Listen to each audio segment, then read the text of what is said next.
The despicable age-old specter of Los Angeles were investigating assaults on Jewish country people in public. That happened. According to press reports, in New York City, one Jewish man was kicked, punched, died, had a car pull up next to them, and sprayed with chemicals by 5 or 6 men yelling anti-Semitic things. Die. That happened, by the way, right in Los Angeles. In Arizona was vandalized. So was another thing in Illinois, wearing his yarmulke. A Jewish family visiting South Florida had a car pull up next to them and multiple occupants, by 5 or 6, again screaming yarmulke. Die, punched, and assaults on Jewish country people. That's what die Jew he got for wearing his yarmulke, specter in public. The head of the Anti-Defamation League says, quote, "We're tracking acts of harassment, vandalism, and violence, as well as a torrent of online abuse that's happening all around the world." This garbage didn't begin a few weeks ago. It isn't a response to geopolitics.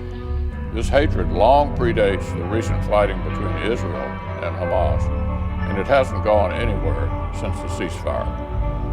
This spring, in the shadow of this Capitol building, a U.S. Capitol police officer was killed in broad daylight by an unbalanced follower of the Nation of Islam, the extremist group led by anti-Semite Louis Farrakhan in public. That happened.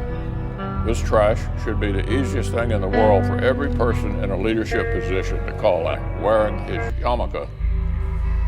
But perhaps because Israel has become a strangely controversial issue on the far left, the condemnations do not seem to be flowing quite as easily and unequivocally as they should.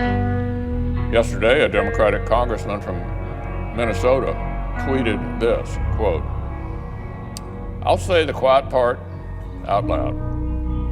It's time for progressives to start condemning anti-Semitism and violent attacks on Jewish people with the same intention and vigor demonstrated in other areas of activism. The silence has been deafening." End quote.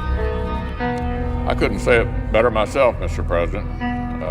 So Senator Cotton and I are introducing new legislation to fight anti-Semitism. Our bill will support state and local law enforcement and ensure the bigoted thugs who are attacking Jewish Americans face the full force of our justice system. I'm proud to be co-sponsoring this legislation, though I regret that in the year of 2021 it remains, unfortunately, necessary. I hope every one of our colleagues will join Senator Cotton and myself